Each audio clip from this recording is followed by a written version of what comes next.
The Chinese are in charge of the blockchain ledger for usage by the BRICS nations.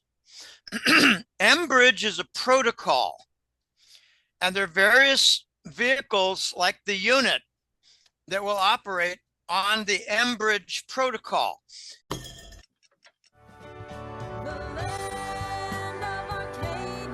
Well, hello there, my friends. Chris Marcus here with you for Arcadia Economics. Welcome back on in for part 2 of this month's interview with Dr. Jim Willie, where he digs into the BRICS meeting, gold, silver, and a whole lot more. So let's get started. And here is Jim Willie. Oh my gosh. Well, Jim, in terms of some other events that are coming up that certainly have captured the mind of many in the gold and silver space, and thank you again for that non-distracting sign. And don't look at me. Don't look at me. 8 days after that date that Jim is kindly pointing out to us, we do have the BRICS Summit coming up. That is the 22nd to 24th in October. So we're a week away now.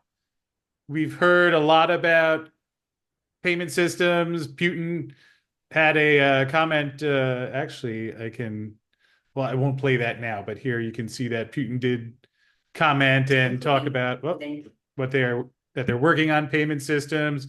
We've heard Sergey Glaziev talk about the unit. Pepe Escobar has reported a lot about unit discussions, and would love to hear any comments or any observations you've had or expectations for what we might see next week.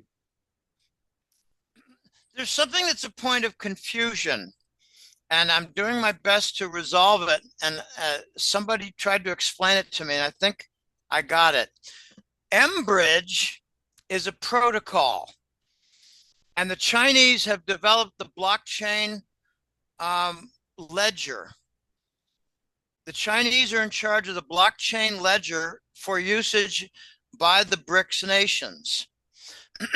mBridge is a protocol, and there are various vehicles like the unit that will operate on the mBridge protocol.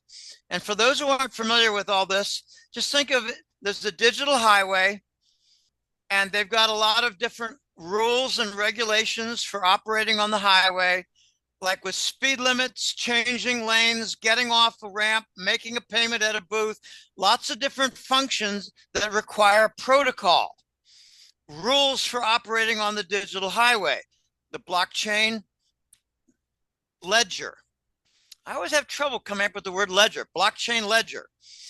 Okay, so XRP is believed to conform to the mBridge protocol. And the mBridge protocol is going to accommodate a lot of different vehicles, not just the unit, not just XRP, there are going to be more. Maybe just a simple digital gold-backed ruble or yuan. Okay, now there's something else. And the mBridge was created by Basel, Bank for International Settlement, and with I believe Hong Kong and China and a couple of other nations were principal parties in the development and testing, alpha testing. Well, something interesting has happened, Chris, and to me it seems like what the BRICS nations did was they said, well, thank you very much, Basel. We'll take it from here, and we're going to develop a payment method, and they're just calling it bridge, not mBridge. mBridge is a protocol. This can get a little confusing, but what I've learned is that bridge is a payment system on the blockchain ledger, and bridge is a payment system, whereas mBridge is a protocol. Now I'm wondering if bridge will be a viable payment system on the protocol called mBridge. I think the M is for multiple, like multiple currency bridge, something like that. I might not have that interpretation correct, but I just don't know. But mBridge is a protocol, and we're going to see more in this Kazan BRICS about bridge, because it's touted as a payment system, and it's got a lot of traction from what I read. I'd like to mention something that I've done a couple of times, 3 or 4 times, and I want to mention it again, Chris. India and UAE, United Arab Emirates. They're very important countries. Very important. India has a currency that nobody wants. They tried it out with Russia on super tanker oil sales, and the Russians said, we don't want it no more. So when you have the unit, which is 40% gold and 30% each of the two currencies, and India is involved in the room, India is going to be choosing something else because nobody wants their rupee currency. I believe they're going to be using XRP on a rather wide basis. That's really important, and they've already had contracts set up with XRP. India. Now, the other nation that's important is actually a monarchy. It's United Arab Emirates, and they are in charge of Dubai. It's one of the what do they call it? Emiratis, Emirates, one of the Emirates. Dubai has expanded, from what I heard, tenfold their volume of gold sales at their gold window.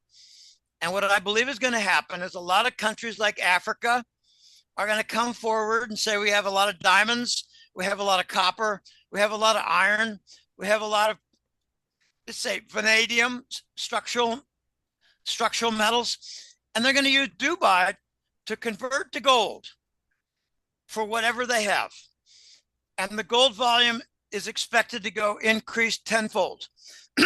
But Dubai is far more important in another respect. The UAE royals running their equivalent of a central bank have angered Washington and the US government because they're telling the BRICS nations, bring your treasury bonds to Dubai and we can get them converted because we have a relationship that's fixed and mature and reliable with New York and Washington for redeeming your treasury bonds that you want to get rid of like a big pile of used toilet paper. So Dubai is going to be where BRICS are dumping their treasury bonds and buying gold. It's going to happen in Dubai. It's very important. And India is important for its various. I don't think they're going to be just using XRP. I think they're going to use Bridge. They're going to use maybe they'll just say, you know, we want to buy your Russian oil, and we're going to find a way to acquire rubles on the digital arena. Wouldn't it be interesting if India is going to be a big buyer to pump up the value of the Russian digital ruble? I mean, there's a lot of big action coming, very big. And we've already seen three-party deal with France buying oil and gas from UAE, and the contract called for paying in Chinese yuan currency. Now, China has let people know we don't want that. We don't want people to use the yuan. Only in a emergency situation, a period of time during a transition.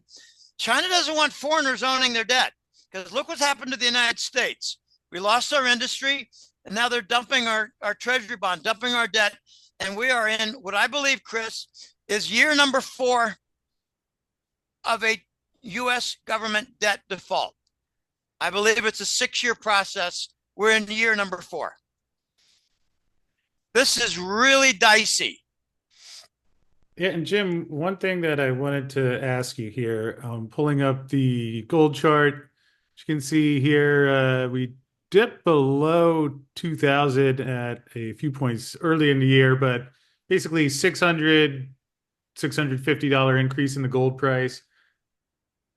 This was in an environment where we were expecting, or the market was expecting, some of us weren't, but we saw the markets pricing in 6 or 7 rate cuts at the beginning of the year, which didn't finally start happening until the last meeting. So it's not as if you had said the Fed started hiking right in the beginning of January, that might have explained this a bit more. How much do you think of this rally is due to countries that are taking actions in advance of whatever is ultimately being discussed at this BRICS meeting? Well, I talked about this a lot in February, March, April, May, and June. I talked about it a lot. I said, the Fed's not going to do anything for a while. They're going to talk a lot. They're going to talk about a rate cut and then say, well, we can't because we got inflation. And that happened about 3 times. And they're going to say, we're going to talk about, they're going to talk about a rate hike.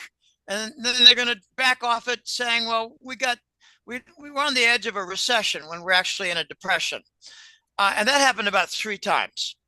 So they talk about a rate hike, they talk about a rate cut. They talk about a rate hike, they talk about a rate cut. And they did this for several months, Chris. And all during that time, the BRICS nations were dumping Treasury bonds to the tune of between $2 and $2.5 trillion worth of Treasury bonds. So if the Fed didn't do anything, you can't say the gold price went up necessarily because of expectation of rate cut. Now that we're getting the rate cut, I think we're going to get an acceleration of the gold price increase, because now you have BRICS dumping treasuries for gold, and you have the Fed cutting rates in the face of a U.S. government debt default. When you had, do you remember back 14 years ago when Italy was facing a debt default? What did they do? They went over 10% on their official interest rate. It went up, up, up, up, up, up, up, up. And that was the pigs' credit crisis. Now we got a U.S. government debt crisis, and we're cutting rates. So what it's going to do is going to create a rally that the BRICS are going to accelerate their bond dumping because it's going up in value, the bond. We're trying to create a bond rally in the face of a debt default event. And that, I believe, is the height of irresponsibility, and we're going to pay for it. I think this bond rally is short-lived. I think the stock rally is short-lived. Pretty soon they're going to say we can't cut rates anymore. And then it's Katie bar the door. Yeah, and Jim, I am going to pull something up here. This is Powell at his last press conference, right after he did the surprising, I guess it wasn't ultimately surprising by the time he got to it, but went the 50 basis points instead of 25. And I want to play what his comment was here, and then I'll ask my question, but here we go. I don't see anything in the economy right now that suggests that the likelihood of a recession, of a downturn is elevated. Unbelievable. Okay, I don't see that. You see growth at a solid rate. You see inflation coming down, and you see a labor market that's still at very solid levels. So I don't really see that, no. Which I'm sure that you have some thoughts contrary to what he mentions there, but also raises the question, and something that I've heard several, not a lot, but a few analysts mention, in that if the economy is fine, was this done in order to, because he's concerned about issues funding the Treasury? Well, yeah, they're lying about inflation, they're lying about the job market, and they're lying about the economy. Let me back those three statements up. Let me back them up. We have all kinds of different components within the economy that are going up by 6 to 10%. So to claim that the overall is 3% is poppycock nonsense horseshit. We got a labor market that they claim is like 3 or 4%. I don't know what their nonsensical number is.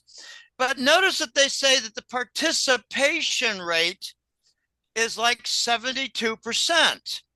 Therefore, 1 minus that, the unemployment rate is 28%. And of course, you got some people who are vaccine injured and they can't work anymore. So they're not unemployed. They're more like crippled, disabled. So maybe we need an unemployment rate and a disabled rate so that we can understand what the true participation rate is. And whatever comes out of Powell's mouth is pure nonsense bullshit. The economy is not growing at a solid rate. The economy is like at -4 or 5% because that's the lie on the consumer price index. We've been stuck ever since the lockdown in mid 2021. We've been stuck in an inflationary depression. It was like a -7% recession the first year with 15% CPI. Then the next year it might have been 13% CPI and maybe a -4% depression. And I think we haven't gotten out of the depression. And anyone who thinks that we're on the edge of a recession, you're a fucking moron. You buy and swallow the bullshit CPI, you buy and swallow the bullshit labor market data, you buy and swallow the bullshit economic data issued by the US government that's trying to engineer a bond rally in the midst of a $35 trillion deficit, debt, with a new 1 trillion deficit every 92 or 3 days. Here's the other moronic bullshit coming out of Wall Street. We got $1 trillion every 100 days for deficit. And they say, well, that makes for a $2.5 trillion annual deficit. So I guess there are only 250 days in a year. They revised the yearly calendar, Chris. No, we got a $3.5 trillion deficit expected because the last I checked, and I double check it every once in a while when I flip the calendar, we have a 365-day year, not a 250-day year. So you morons out there who think that we're only getting a $2.5 trillion deficit, you better screw your head on because you're probably a dumbass fascist Dem.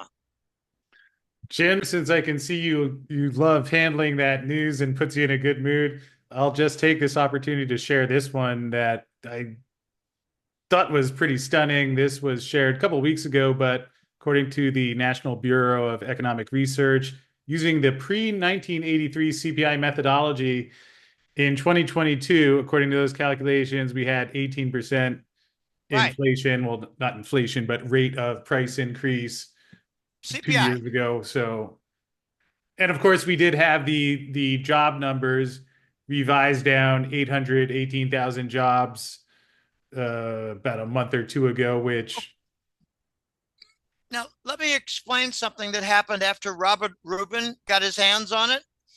Now, I'm a statistician, and this is very low-grade statistical analysis. I mean, like it's a sophomore in college. Doing simple statistical analysis. What Robert Rubin did was he had a mission from Clinton.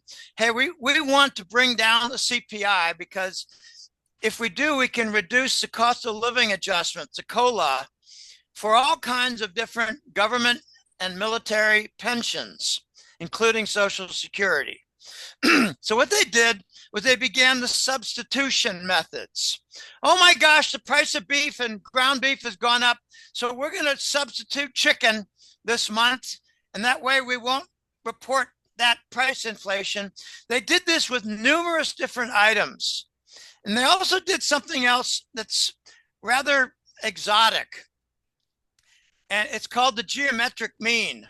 And I don't want to get all balled up in explaining it, but what they did was, oh gosh, this is hard to explain, Chris.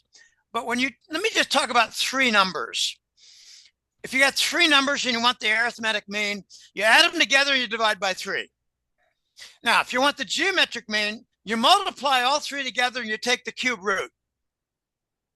Okay? Now, here's a feature about the geometric mean. If you got 1 or 2 items that are way up there, the geometric mean will not go up much. The arithmetic mean will jump way up. So the geometric mean was brought in by Robert Rubin, one of the worst criminals in Wall Street history, to suppress the CPI. And he brought in his substitutions, and he brought in 3 or 4 other methods that I cannot remember off the top of my head. Anyway, I cut my teeth in 04, 05, 06. by pointing out the false nature of the CPI as a result of the Clinton-Rubin methods. And that little piece that you showed, okay, pre-1983 was accurate CPI. So they're calling it conspiracy when the conspiracy is today. Before it was not conspiracy. Before it was accurate. And they're maligning shadow government statistics, which I believe to be the best statistics outfit for calculating and publishing economic data in our arena. They're the best. I refer to them every several months to find out, well, what are they saying now is the real CPI? Because the real CPI, the Chapwood Index, that's another interesting one. That was several years ago. I don't know if they continue that every year. Is that continued, Chris? Oh, they do. Okay, they do. They do. Because I heard about it. I heard it way back in 2016 or so, and I wasn't aware. I'm glad to hear that they're back. They continue. All right. So price inflation is 7, 8, 9, 10%, and the bigger the city, the worse the price inflation. Now, if they call price inflation 3% and it's really 9%, then they're lying on the economic growth by 6%. This is not difficult mathematics. Okay. I'm really tired of dumb people trying to figure this out and not really getting it straight at all.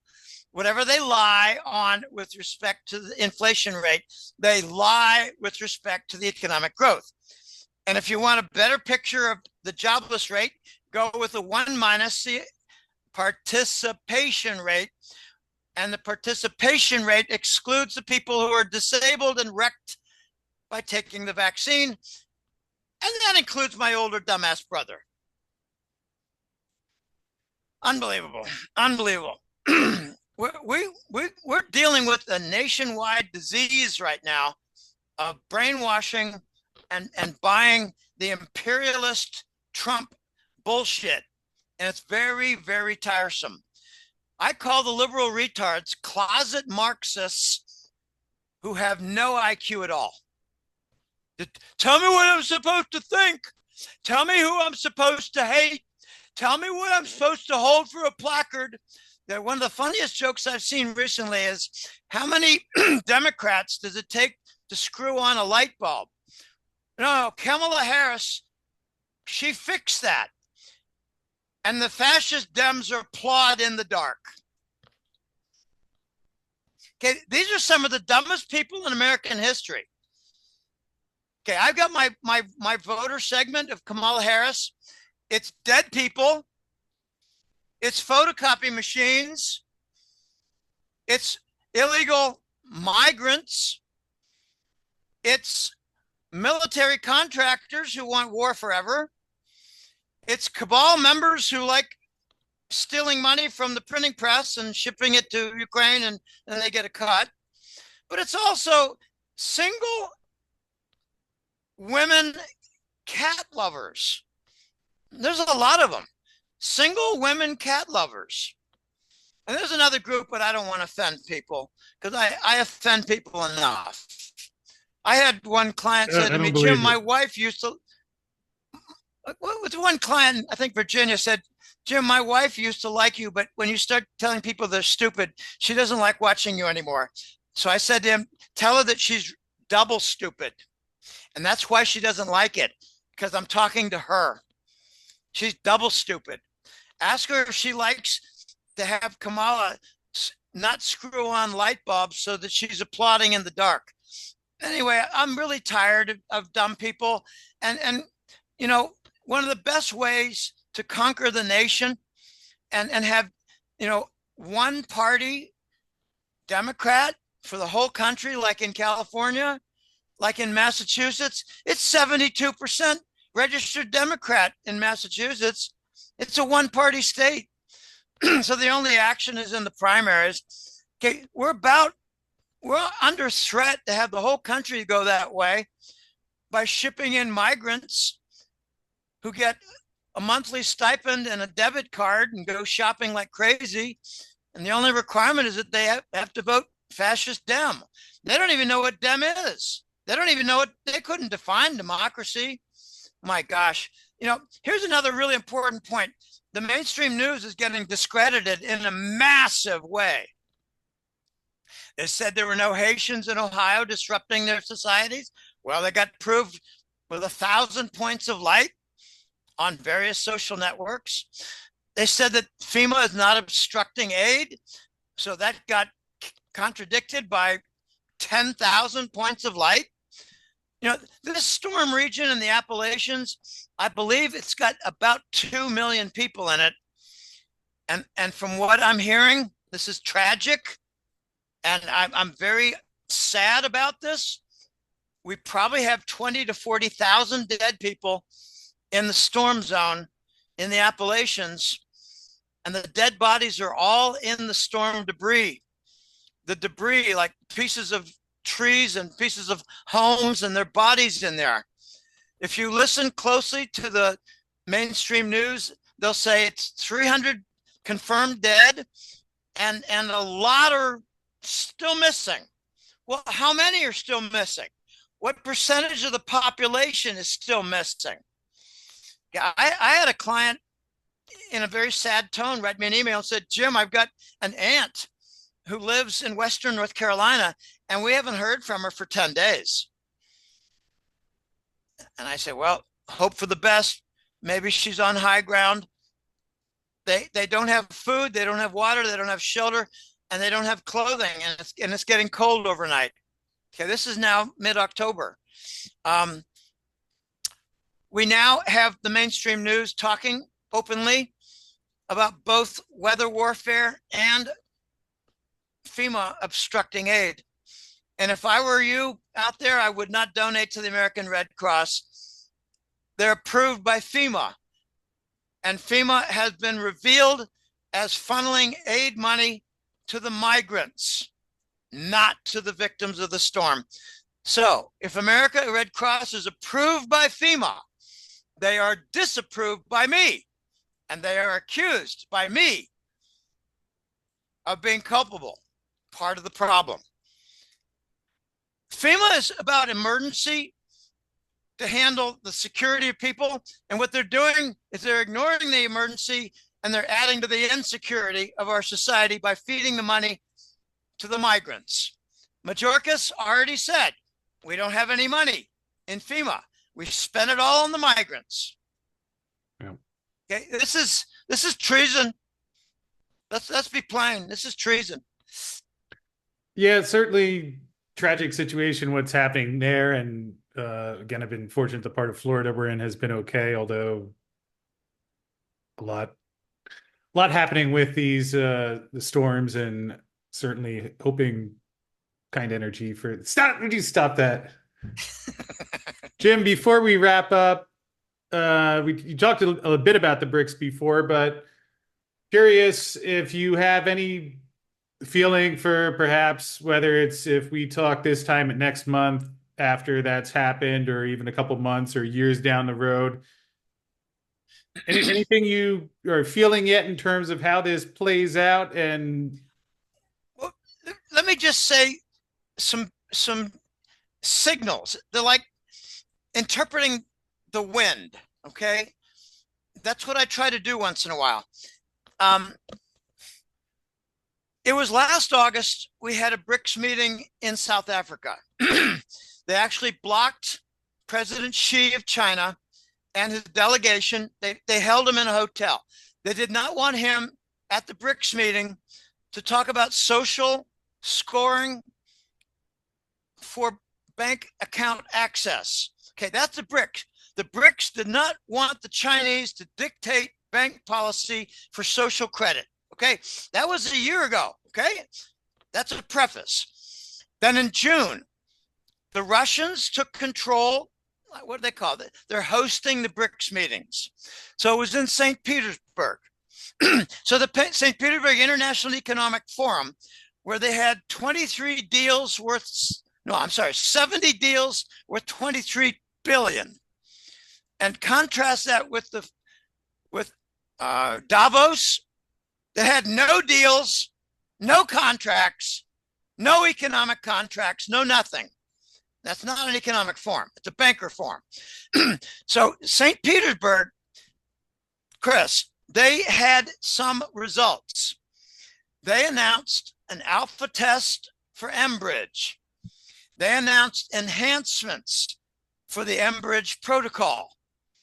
They announced the unit, and they said that more development was going to be coming for the unit.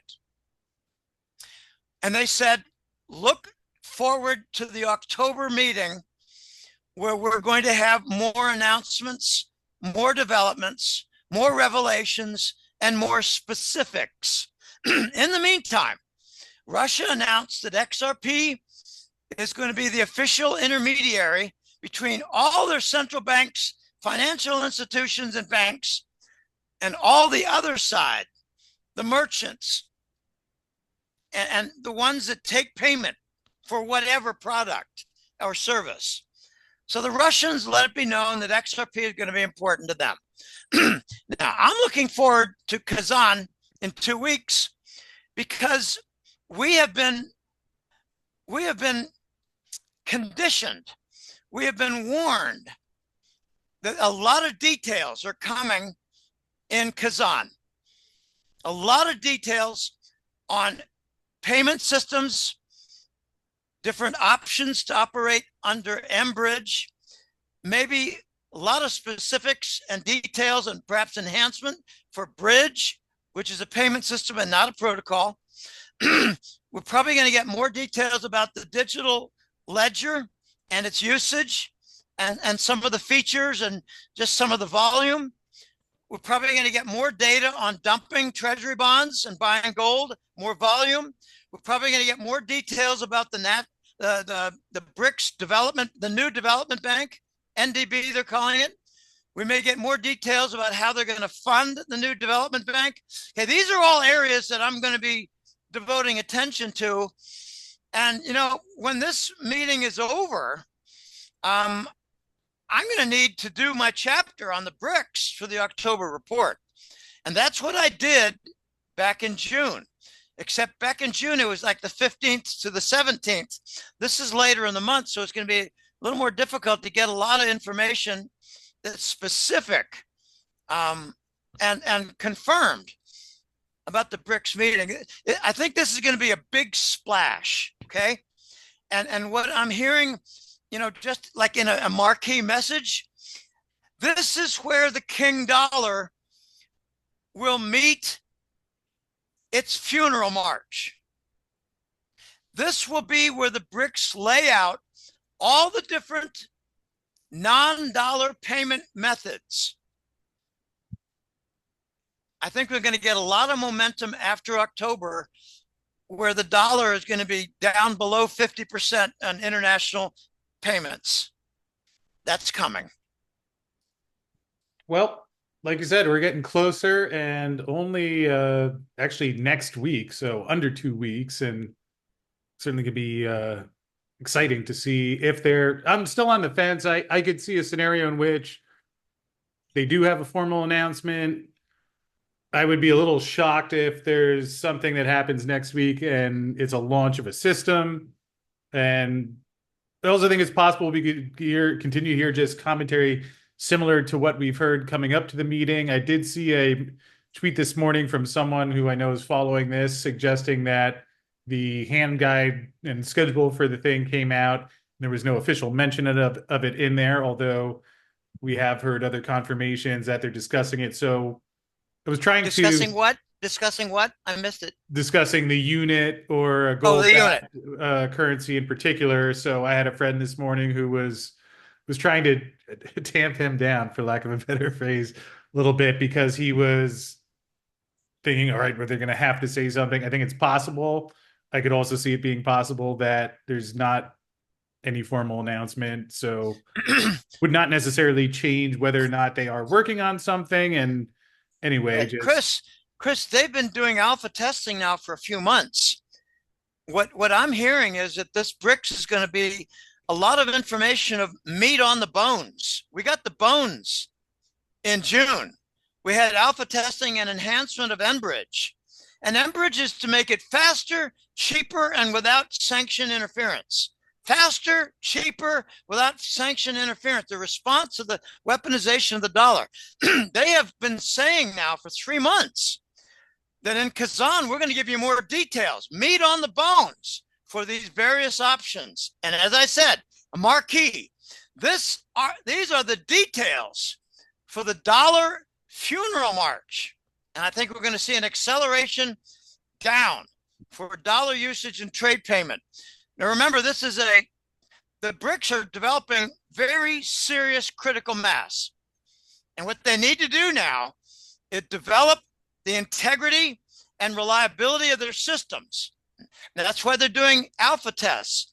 And I heard that they hired German financial engineers, Germans. They hired them. This is something that the East is not good at, banking.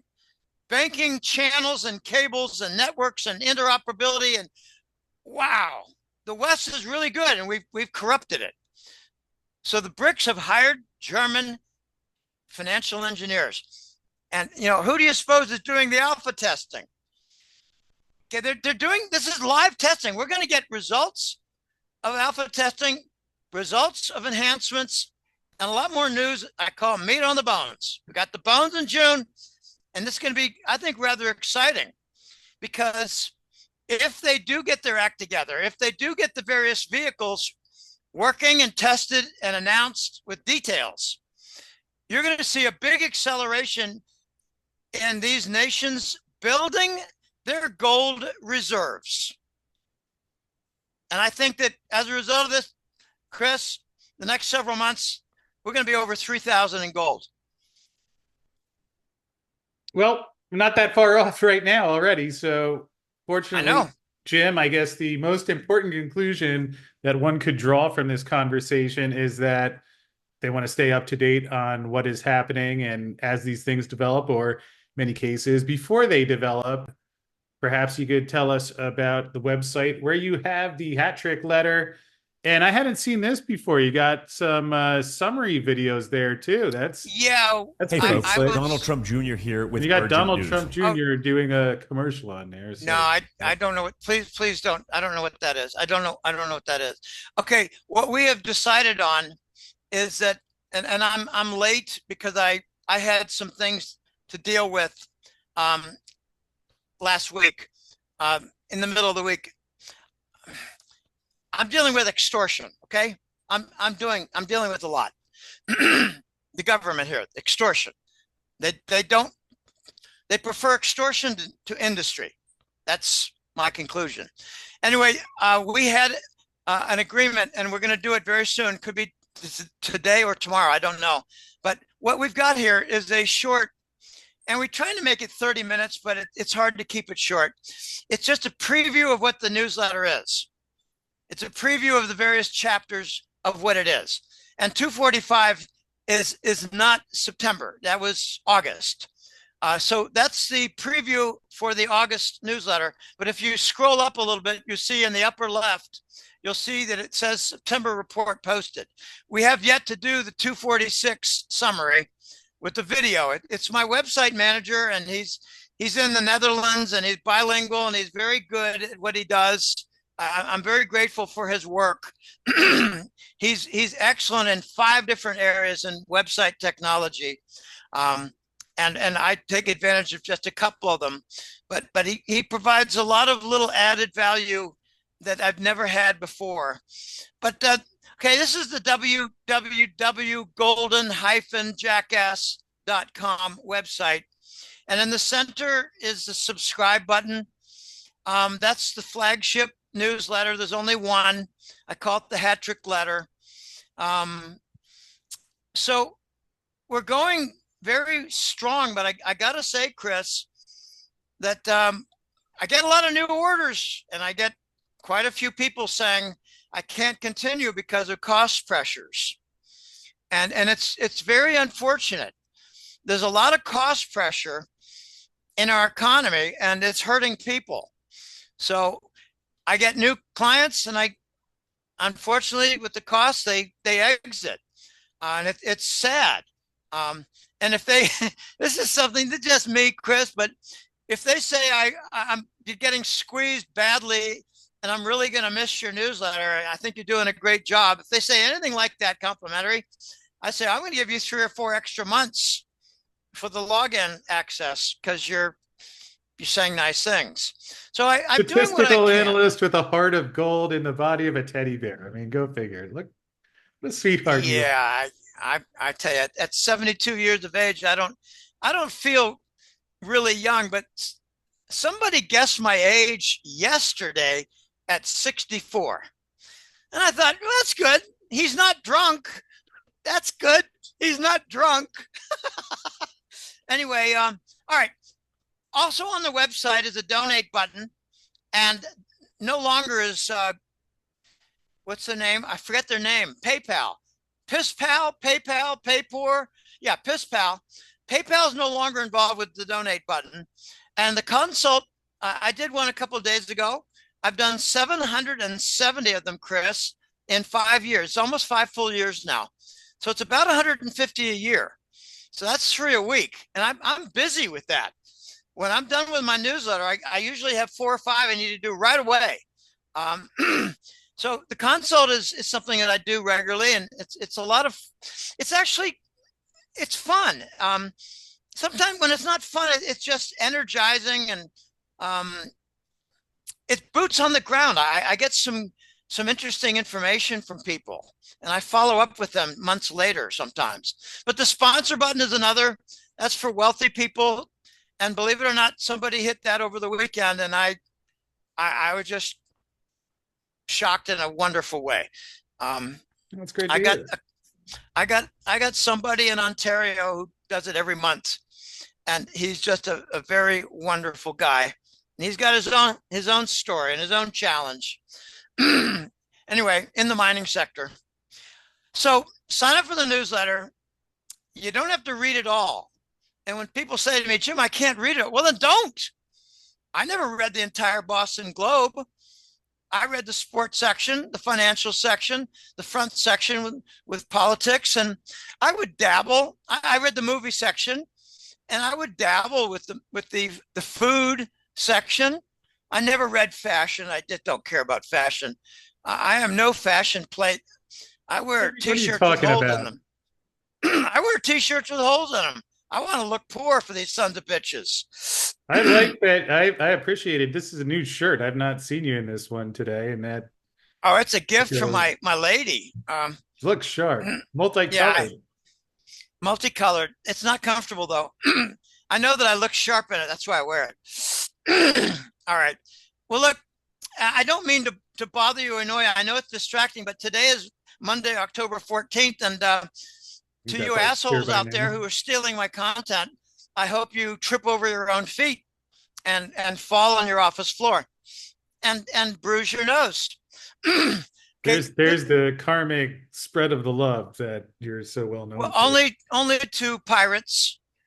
And I tell you, Chris, we're having an explosion of corruption. It's not just in our country's political arena. It's in the banking. It's in charity organizations. I mean, United Way is 96% overhead. What the hell is that? The best is Salvation Army. They're about 5% overhead. Salvation Army. You want to help people? Do Salvation Army. American Red Cross. I think you're licking FEMA's boots and hind parts. And hi, Herman. All right. Thanks, Chris. It's been great. And if you want to hand me a few of those silver bars behind you, just I'll give you the address. I've been waiting for years for you to invite me over to Costa Rica. I mean, I've had a couple in a bag, and hopefully we'll see you down there soon. Well, it's an open invitation. We'll talk about that for you and your honey.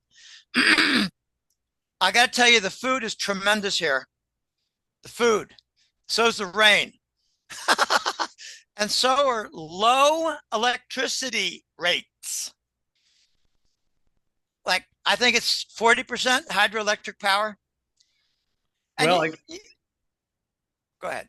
I'm just saying that's the international appeal of the hat trick letter and all the things that you share and do that I know people appreciate. I in between our calls, I get requests. When is Jim coming back on? I imagine I'll have one even before the end of the week, even after this interview has been done. So again, we'll leave the link to Golden-Jackass in the description field below. And Jim, thank you as always. It's going to be an exciting month. We'll see if we have an answer to the election after it happens, but between that and BRICS, a lot happening, and I appreciate as always you making some time to join me and talk about the things that are happening out there.